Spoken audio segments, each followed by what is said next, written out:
Okay, I think you got to push the button. Got it. Okay. So good morning, everybody. Yesterday, we learned the first Mishnah of Perek Aleph al Pi, and now we're ready to start with the Gemara. It's a very short blot today. So Bez Hashem will go through it quickly and easily. I just wanted to mention that there's three big yard sites today. The first yard site today is the Pesach Tshuva. Today is the yard site of the Pesach Tshuva.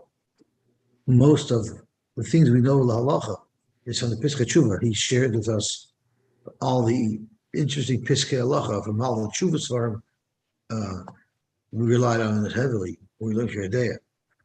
The second person's yard site is it's Rabbi Avram HaKohen Cook's yard site. I think he was the first chief rabbi of Eretz Yisrael, and he established the yeshiva of America Sarab, I believe. And the third yard site, big yard site today is a man who's very responsible for Torah in America, Reb Shraga Feivel Mendelovich. He did not allow anyone to call him Rabbi Mendelovich. He insisted on only being referred to as Mr. Mendelovich. He was Mr. Mendelovich. And we had a Rabbi Leib Taub, Moti remembers him, and Rabbi Leib Taub used to always say, Mr. Mendelovich, like Zogan. It's always quote for Mr. Mendelovich. My favorite story about Mr. Mendelovich is that he was a Rosh Hashiva, so he had to wear a kapota in a Hamburg, but he didn't daven in yeshiva on Shabbos. He davened elsewhere, and he would wear a regular short jacket and a down hat. So they would ask him, "You're a Rosh Hashiva. How is it that you're not wearing this at least the same kapota and up hat or Hamburg that you wear during the week? How is it that for Shabbos you will downgrade?" He says, "Are you kidding me? You want me to wear my work uniform on Shabbos? I'll never wear my work uniform on Shabbos." So that's why he refused to wear his kapata on Shabbos. That's the type of person he was. When the yeshiva of Chaim Berlin opened up, he made an announcement in his yeshiva that anybody in my yeshiva who lives closer to the yeshiva of Chaim Berlin can no longer come to my yeshiva. They have to go to the other yeshiva. His main interest was spreading Torah, not building his yeshiva. And I believe he was the person who founded Torah Messiah. It was his dream to have a Jewish day school in every small town of America. And I believe he succeeded. Okay, so let's see the Gemara. The Gemara starts with Pshita. The Mishnah says that if a man wants to add to the Ksuba, he's allowed to. Well, for the Gemara Pshita, why shouldn't anyone have the right to give more money to his wife? Why do I need a Mishnah to tell me that Chiddush? Zok the Gemara, a big Chiddush. Mao the Tema Kitzutza of the Rabbanon. The Rabbanon made takanos, just like you can't make a fancier wedding than anybody else. You can't make a fancier kiddush than anybody else. Maybe you cannot make a fancier ksuba than anybody else. Ma'al the tema kitzutza of the Rabbanon made a limit. Shaloi levayish mishain loi, not to embarrass somebody who can't give so much. Kamashmalon, they don't make that takana, and everyone can give as much as they want. It's interesting to note that the reason why we have takanas nowadays on a chasana is not kedei shaloi levayish mishain loi, is not to embarrass one who doesn't have a type of money, because the articles is because these people who cannot afford it, they're making weddings that are over and above their means, and it's causing them to hurt themselves financially. It's funny that in those days they didn't have such a takana, probably because people didn't do those things, probably because credit was not available. So if you didn't have, you couldn't spend. But so therefore they made the concept of shalom levayish. But here they didn't make such a takana. Okay, so let's get more about here. Im rotz. So what does it say in the Mishnah? It says if he wants to be moisef, he could be moisef. Moisef is a clear indication that it's adding to the ksuba.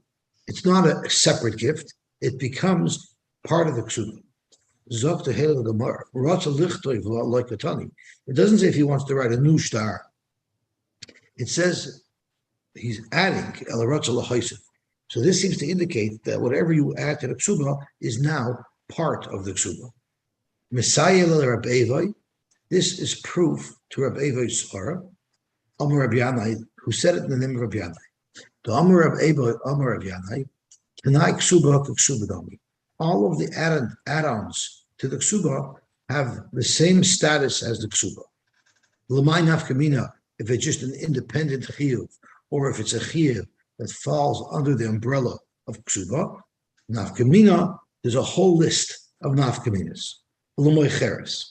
So Rashi tells us, moicheres, if a woman sells her Ksuba, u'lemoicheles, or a woman who is moichel her Ksuba. So Rashi says, moicheres Ksubasa, or moicheles Ksubasa, mochla u'mocheres hakoil. Let's say she says, I am moichel my Ksuba, or she sells her Ksuba to somebody else.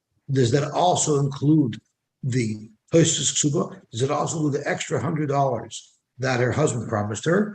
Or does it only include the base mana u'masayim that's in the Ksuba? Since we're saying Tosfos Ksuba now becomes part and parcel of the Ksuba, so if she sells it or if she's moichel it, she's moichel everything.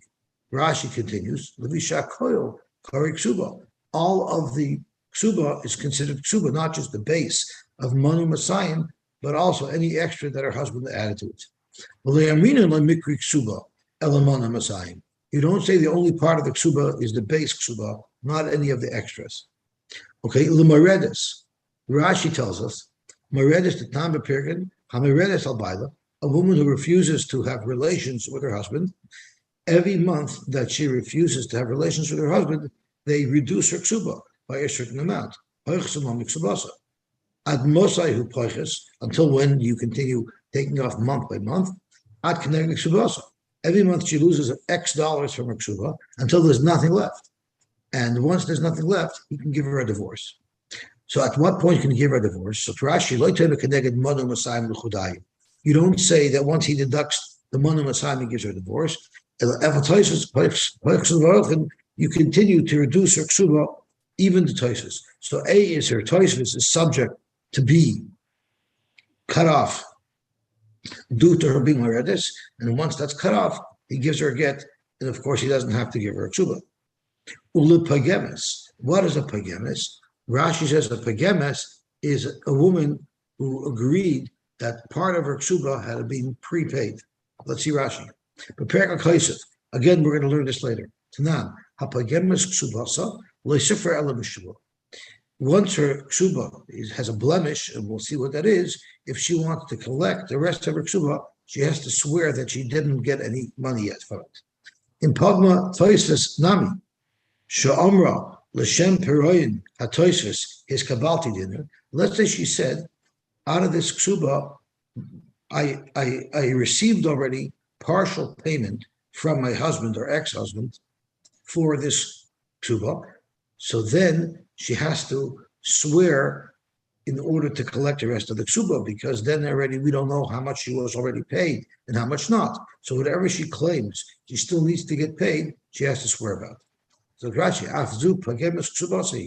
if she says, I was makabel some payment towards the extra money that my husband put into the Ksuba, that's exactly the same as saying that I received some money for my Ksuba, because the extra money is part and parcel of the Ksuba. She said, I received some of my Ksuba, and the husband said, no, I paid you in full. Then now she has to swear to her husband that she didn't receive more than she said in order to be able to collect the balance. And then there's the tevas. What is a tevas? We already learned yesterday that hatevas ksubasa bebezdin. If a woman in bezdin demands payment of the ksuba, from that point on, ein lo mezoinish. She doesn't get mezoinish. So what if she was last tosefes? She says, I'm not asking for my base ksuba. I just want the extra that my husband added to the ksuba. Nami ein lo mezoinish. That also makes her lose her mezoinish, because that's part and parcel of the ksuba. And then the last list on our list on the Vod Aleph is Uloiveres Aldas. A woman who's a Veres Aldas, one of the examples of a woman who's a Veres Aldas is she cooks for her husband and serves him non-kosher food. It's expected that a woman is going to follow the halachas of the Torah. If she's not following the halachas of the Torah, once again, she loses her ksuba. Rashi says, she gets a get, and she's not entitled to her ksuba.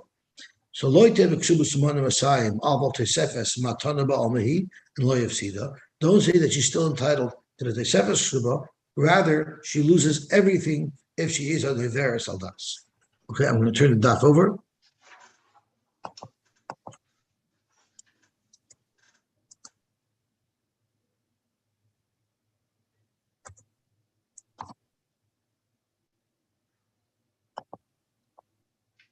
L'shvach. There's another way in which the Tzefach Ksuba has the same status as the Ksuba. That is l'shvach. What does l'shvach mean? Rashi says, "She'amru b'bechayres." We said in bechayres, "Ein bechar noitel pishnayim b'shvach teshibchu hanachatzim lachem misazavim." What if the father leaves over a property that's worth $1 million, and then after he dies, until they were able to actually settle the Yerusha, that property became worth so much more. So the halacha is that the Bechor only gets pishnayim of what was available at the time of the death. So you take a snapshot of the value of everything at the time of the death, and that's what the Bechor gets pishnayim. Anything that grew more after the father died, that the Bechor gets an equal part of. So let's see what that has to do with Ksuba. A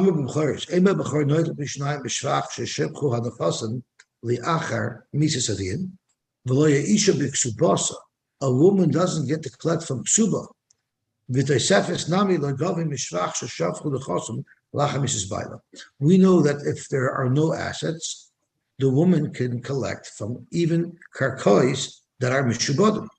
Well, she could only collect from karka that had its value based on the value at the time of his death.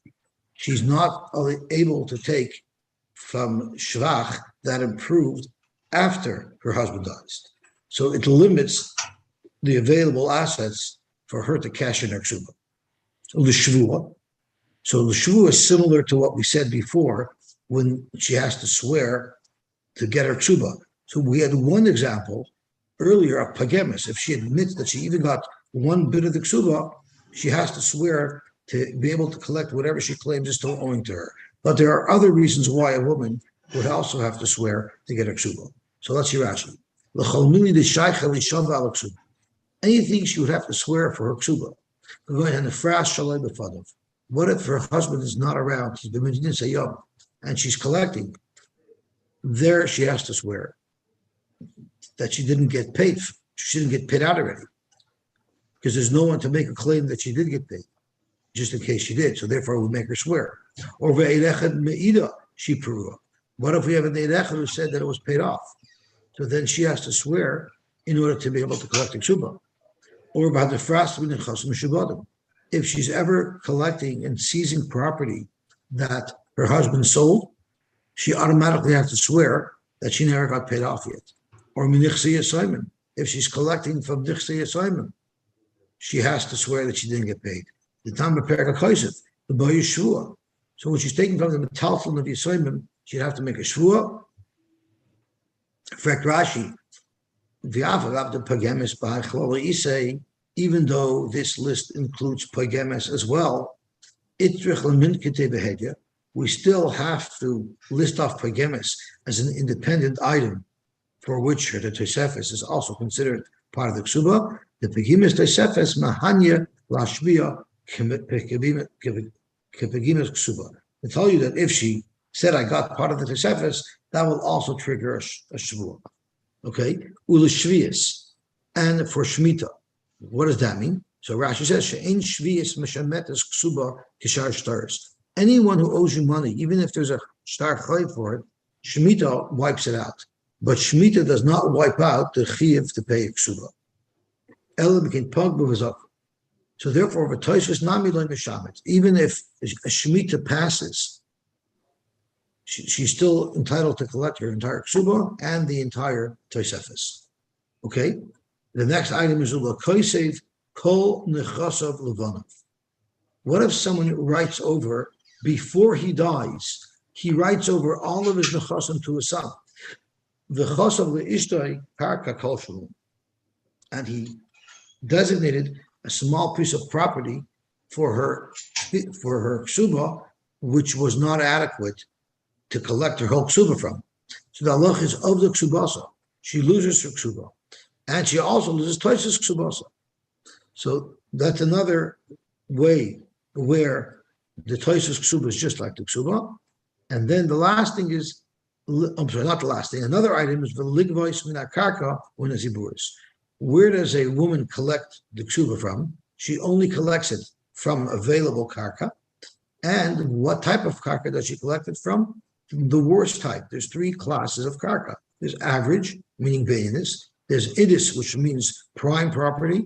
And then there's ziburis, which is low-grade property. A normal chayiv is collected from beinus, from average property. Ksuba is not like an average chayiv. She only gets to collect from ziburis. Why does she only get to collect from ziburis? Because a woman is willing to accept that. Since a woman wants to get married, therefore she'll be willing to accept ziburis, unlike a regular balchayiv will not be willing to accept ziburis, and he will not lend you money unless he knows that if he has to collect from a field, he'll get beinus. But a woman is willing to marry a man, even though if there's a payout, it'll be minas ziburis. So the Tois of Ksuba as well is not like a regular chiyuv loan where she would collect from beinus, rather she collects from ziburis. And v'chol zman shi b'veis avil. So for that, Rashi tells us, that means, what if a woman is living in her husband's household and she's eating mezonios? We learned that until she collects her ksuba, she's allowed to eat mezonios forever, unlimited. And that's true. She could live in the base baila for an unlimited amount of time. And whenever she decides that she wants her ksuba, she can ask for it, she can demand it, and at that point she'll lose her mezonios. What happened if she moved out of her husband's household and she's living back at her father's household? So if she's living at her father's household, then after 25 years of living at her father's household, she's no longer entitled to her ksuba. So Rashi says she moved back into her father's household, and she wasn't even taking mezainos from the estate. She was taking mezainos from her father's household. If that goes on for 25 years and she doesn't make a claim or take mezainos, that's considered that she's moichel her ksuba. So the same way she's moichel her ksuba, if she lives by her father's house and doesn't collect mezainos for 25 years, we also say that she was moichel the tosefes. It's also relevant, uluksubas b'nindichrin. Again, we know the ksubas b'nindichrin means any money that's in the ksuba is earmarked for her children. So too the tosefes is earmarked for her children. And that's the end of this brisa. So the chiddush of Rotz L'Haisef is that any extra money added to the ksuba has exactly the same status as ksuba, legabe this entire list of unique characteristics that the ksuba has. Zok Gemara weiter. Tanan b'nei, Itmar. We had a machlokus. Ksubas b'nin dichrin. The ksuba b'nin dichrin. Pumbedisa Omri loy tarfim mishabdi. The bezdin of Pumbedisa paskin that you cannot take mishab. So normally these assets are earmarked to go to her children, but if the father, the deceased, had sold fields for her ksuba, they would seize those fields to pay her. But for the ksubas b'nindichrin, so that the child should yarshin it, they're not seized from the lekeach. You know why? Because yarsun tanan. It says in the wording of ksubas b'nindichrin is that yarsun, they will yarshin it extra over and above what their fair share is from the assets of their father. So if it's working with the din of Yerusha, a Yerush never gets to seize back property that his father sold. A Yerush only gets what his father didn't sell. But the people who lived in B'nei Masa Machazia, they said Torfa mi Mishabdi. In fact, for Ksubas B'nei Dichrin, they can even seize properties that the father had sold. because Yosy, it says, I will give it. And that's a chiyuv, that's a mandatory chiyuv, and therefore the nechashim are meshubed, just like the ksuba would be meshubed, and they would be able to seize property sold. Yosy, Yes. someone buys a piece of property, he has to ask to see the ksuba, to see if there's no bidding different. Could you speak up a little bit, because I cannot hear? So that would mean that if someone's buying a piece of property from someone, he has to ask him to see his ksuba to make sure there's no bidding different. That if that would be the case, in fact, yes, that would be the case. You would have to make sure that this is not subject to an indictment, because otherwise he'll lose it. Absolutely. Okay, let's see the Gemara weiter. Metaltli, the isnu behinai. What if the father left over metaltlin, but they're there? We still have them. Beloy shvua, the children get even without a shvua. Less nu behinai. What if they were metaltlin in the B'nai but they're not around? I'm sorry, this is not B'nai this is for the ksuba. Let's see Rashi. Metaltlin isnu behinai. Hamiyached metaltlin l'ksuba sishto. Someone told his wife that I owe you $100,000 in ksuba. I have 3 gold bars here, and these gold bars are worth the $100,000 of your ksuba. They're designated to pay you. Umeis. And then a man dies. The hein ben, but the gold bars are sitting there in his vault. They're right there in his vault. Behina fras mahen. And now she's collecting those gold bars that her husband designated for her ksuba. She could take them and not swear that she hasn't been paid yet. Normally, when she takes metaltalin, she has to swear that she has not been paid any other way. And this is where she's getting paid, because we're afraid that she'll take money again, even though she was already paid. So the time of my Amrabanon, why do we make an almana swear before she takes from the nechasim of the Yisayim? She has to swear that she wasn't paid yet.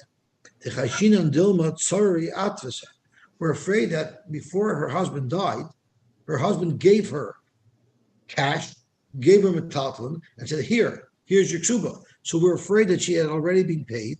Now that her husband died, she's going to claim she was never paid. And unlike karka, where we know it went from A to B, metaltalin she could have stashed away anywhere. So in order to protect Yisayim from her collecting again, we make her swear. But the whole reason why we make her swear is maybe her husband gave her something specific to pay for the ksuba. Here we know he gave her something specific. He gave her these gold bars. So since we know that these gold bars were designated to pay for her ksuba, and that's what she's taking, we're not concerned that maybe her husband paid her another way, because it's clear to everybody that these gold bars were what the husband wanted to pay her with. But what if those gold bars aren't around anymore, and now she wants to collect from something else? So Zok to Gemara, Amri below shvua, she could still take without a shvua, and Amri b'shvua. They said that in order for her to collect, if there are other items, not those that were designated by her husband, then she could only take if it's b'shvua. The halacha is she could take without a shvua. And Rashi explains why you should do that. So Rashi, below shvua, the kivan to avad hani. We also know this is a case where it was known to all that the husband designated 3 gold bars for a ksuba. We know these gold bars aren't around anymore. We know they're lost, and she couldn't collect from them.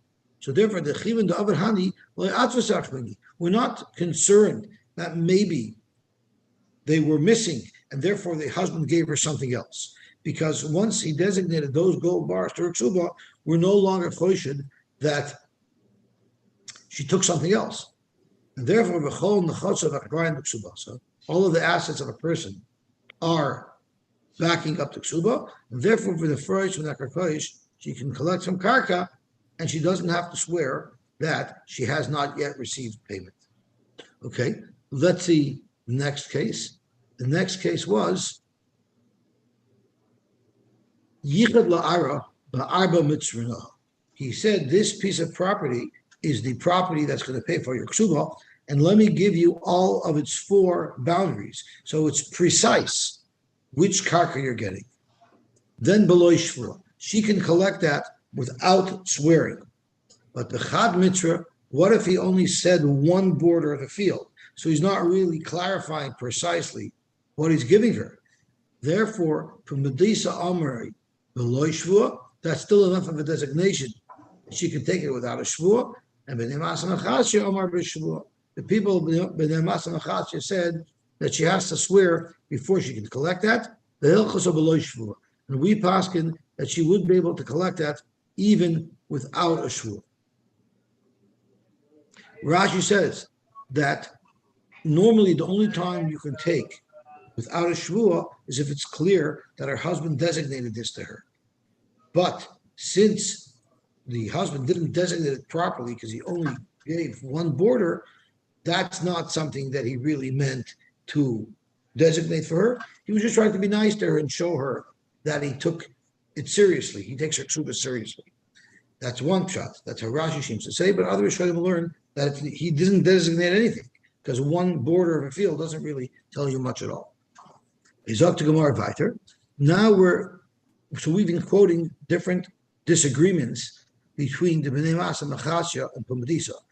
Up until this point, all of these disagreements were related to Ksuba. The next shaila, that's also a dispute between Pumbedisa and Masa Machasya, is not related to Ksuba. It's about a standalone item. Omar la Edom, what if someone told Edom, Kisvu v'chismu v'hakule. Someone told Edom, I want you to write a star, sign the star, and give a matana from my assets to Chaim. Kanu munei, if they made a kinyan at the time, so the Edom that were instructed by this person also made a kinyan to be koina whatever he's giving on behalf of the receiver, loy tzarech imluchide, when they actually carry out the transfer of assets and they write up the star, they don't have to double check with the giver to make sure that he still wants to, because he kanumene shows that it's irrevocable. But loy kanumene, but what if they didn't make a kinyan at the time? He just told them write up a star to give this matana to somebody. So Pumbedisa Amri loy tzarech imluchide. They don't have to double check. We assume that he's still maintaining that he's giving the gift. They do have to reconfirm that he still wants to give the gift. And halacha we paskin, unless there was a kinyan done, they have to double check to make sure that he still wants to give that money. Rashi says, you don't have to ask him if he still wants to give it.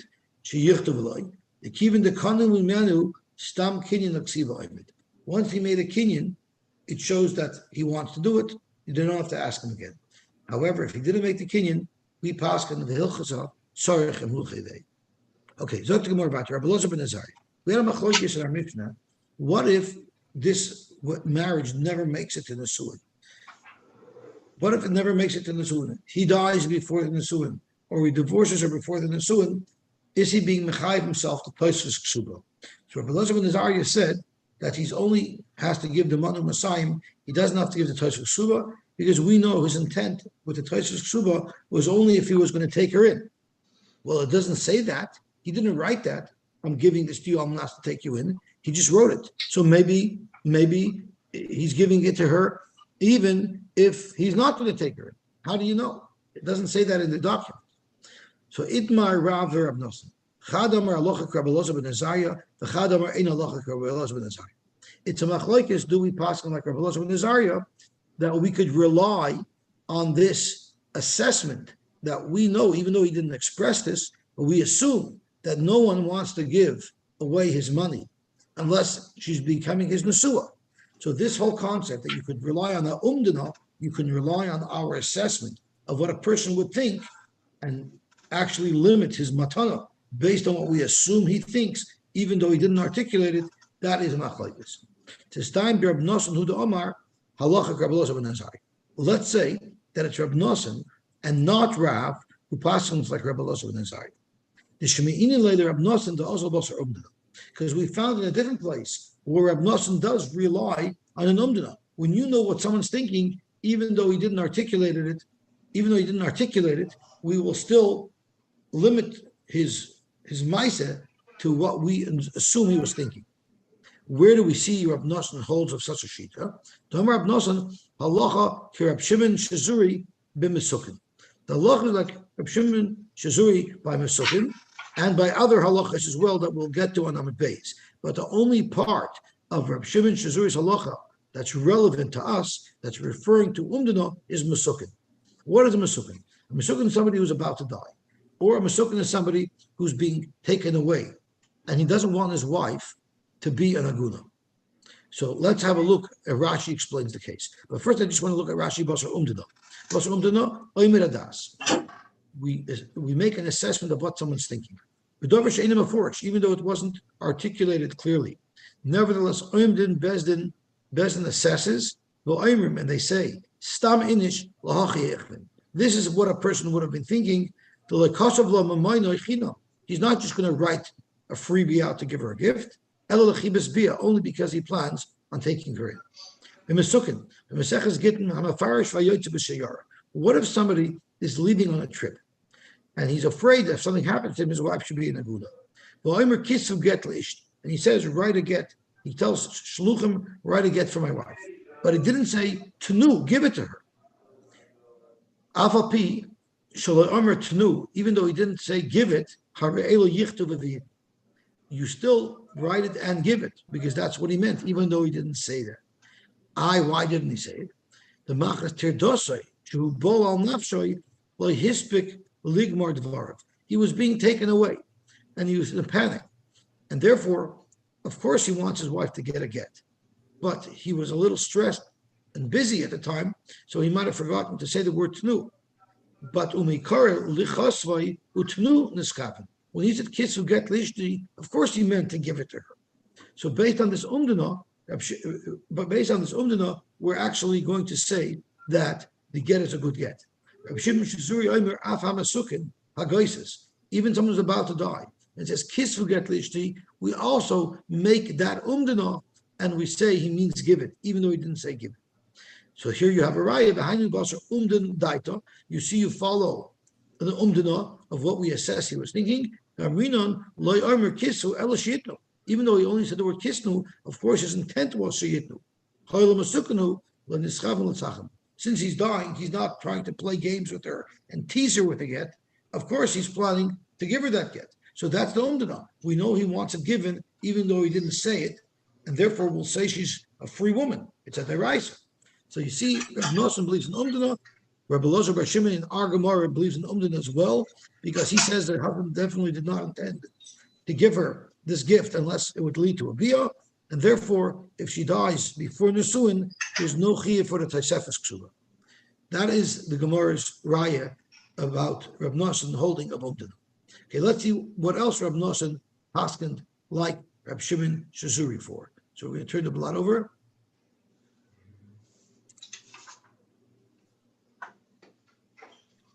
Zok Tehillah Gemara, ubetrumas ma'aser shel demai. What's trumas ma'aser shel demai? We know demai.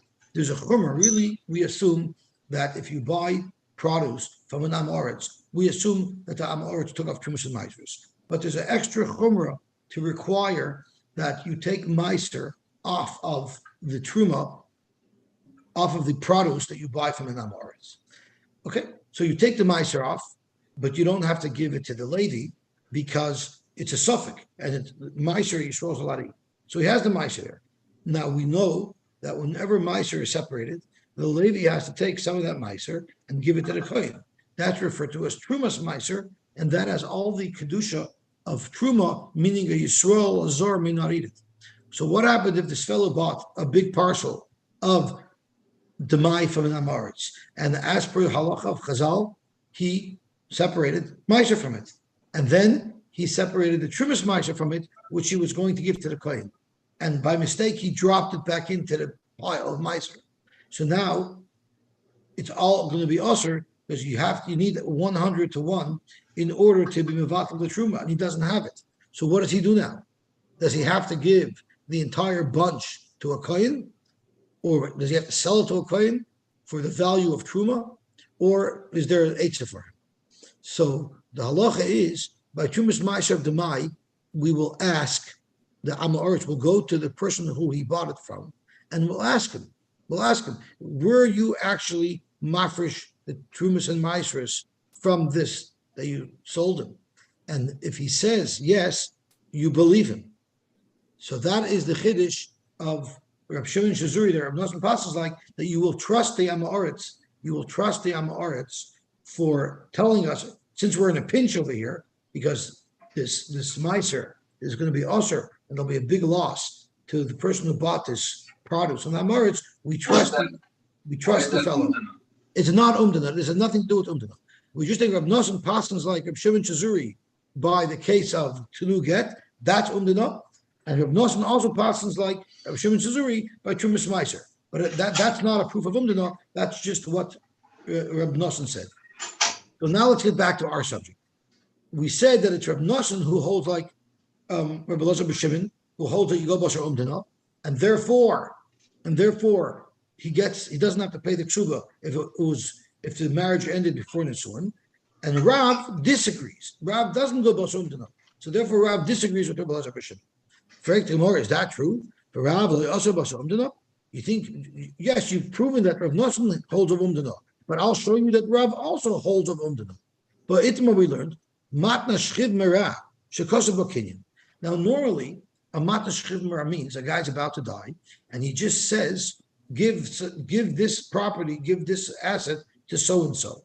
And the halach is, we consider that keksuvan uchamasurin. We consider that a full-blown kinyan. And the reason why we consider that a full-blown kinyan is because if we're not going to enforce the words of a shchivmara, it's going to cause him a little bit of stress, and that could kill him. So in order that he should feel confident and calm, whatever he says is done. But what happens if a guy who's a shchivmara says, I want this to go to so-and-so, but then he miraculously survives, he gets better, he gets it back, because clearly he only gave it away because he thought he was going to die. On the other hand, a regular kinyan, a regular matana, has to be done through a proper kinyan. The maila of a proper matana is that even if he's alive and well, the matana is a matana. The problem is it only works if you actually made that kinyan. So what happens if there was a shchivmara who said two things? I want this to go to him, and we're going to make a kinyan for it. So he sort of gave the force of two nesinas. He had the force of a matla shchivmara, but he also has the force of a kinyan. So the halacha is the Beirav Mishmei the Rav, in the Besmedis of Rav, in the name of Rav. Amr, they said, Arkeve Atre Rikshe. He basically has two chariots. In other words, this matana is so rock solid that there's two independent methods of making sure that this actually is delivered to the recipient, because he has the milas of a matana and he has the milas of a matna shchivmara. Ushmul Omar, and Shmuel says, Lo Yudan ma eaten ba. Shmuel says, I don't even know if this is a good matana at all. So Rav and Shmuel are on two opposite extremes. Rav says it's a super duper kinyan, and Shmuel says it might not be a kinyan at all. Let's analyze this. The Beirav Mishmei the Rav Amri Arkeve Atre Rashi. Why is that? Harei Kimatanas Bari. It has all the advantages of a matana of a bari. Harei Kimatanas Shivmara. And it also has all the advantages of a matana shchivmara. And let's see what they are. Harei kimatanas bari de'im omad eino yochalach. Like I said earlier, the advantage of matana's bari is matana shchivmara. If he ends up surviving, then we undo that matana, because he only gave it because he thought he was dying. But a matana's bari is a matana no matter what. So that's the advantage of this being a matana's bari, that even if he gets better, the matana stands. What's the advantage of a shchivmara? What if someone says, my uncle owes me $100,000, I'm gifting that $100,000 to Beryl? That doesn't work. You can't, Yosy is not niknas b'mesira. You can't just transfer a chayv. But a shchivmara could. If a shchivmara says, your uncle owes me $100,000, I want to give it to Beryl, that stands. So that's the advantage of a shchivmara. It works. So that's what Shmuel said. I'm sorry? even if he gets better? No. If he gets better, then it's only a matnas chibra. So what he did now has the advantages of both. But of course, both when it's not targeted to sasra. So if he doesn't get better, the halva would pass on. And if he got better, if it wasn't a halva, it would still be a matana. But I can't imagine that even if he got better, the halva should pass on. Because that's no method would make that work. That was the shita of Rav. Okay. Ushmul Amar lo yadan ma iten be. He said maybe it's the opposite. Maybe it's the limitations of both. Maybe when the Shchibra said that I want a kinyan a star, well, maybe he was saying I only want my gift to be valid if there was a star. And the problem is the star didn't happen. After he dies, you can no longer write up the star. So Shmuel says it's exactly the opposite. Maybe it's the limitations of both, and therefore I couldn't validate this. I couldn't validate this gift. But Rav's validation of the gift is based on an umdana. And let's see the next stuff on top. It's all based on an umdana. Zok Gemara. So Rav also holds an umdana. So if it's all based on an umdana, because it has to be an umdana that this is what he wanted. They're assessing. Rav is obviously assessing that he wants this gift to have the strengths of both a matnas chivnira and a matnas bori. He didn't say that. So you see Rav holds of umdana. So how can you say Rav Nosson holds like Rav Elazar b'Shimon? Because he holds of umdana, but Rav doesn't. Rav also holds of umdana. Elo tervayu ozi b'Sh umdana. Both Rav and Rav Nosson hold of umdana. So why are we saying that Rav doesn't hold of our Mishnah of Rav Elazar b'Shimon? So to Amanda Omer Halach v'Shapir. The Mandamu says Allah is like Rav Elazar b'Shimon. It's perfect. There's an umdana that he didn't want to give the Tosos Ksuba unless there's an Asurim. Mandam Ein Alacha, it's because sure you go bas umdana. So it's not a machlokes of whether or not you go bas umdana. It's a machlokes what is the correct umdana. Machanami oimdim daita who mishum mikruv daita who va'ikruv daita. It's not because of the bia that he's promising the Tosos Ksuba. It's because he likes her. He made kedushin on her. That's the umdana. And therefore, the ksuba will stand even though there is no nesuin. So therefore, we have Rav, we have Rav Nosson.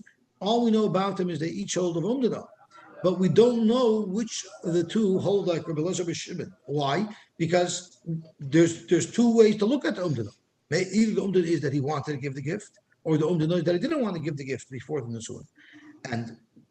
And we don't know which one holds like Rabbi Elazar b'Shimon, that he only wanted to give the gift based on the nesuin. So therefore, we don't know who holds between Rav and Rav Nosson, who holds like Rabbi Elazar b'Shimon. Because the whole question is, what is the right way to assess his das? Okay, we'll stop here. Bez Hashem will be mamshech tomorrow morning. Tomorrow morning as well, I'm going to do it this way. And Bez Hashem Thursday, I'll be back. Yosy. Wonderful day. Your Thank you very much. Is Chaim's fee back yet? He was in shul last night.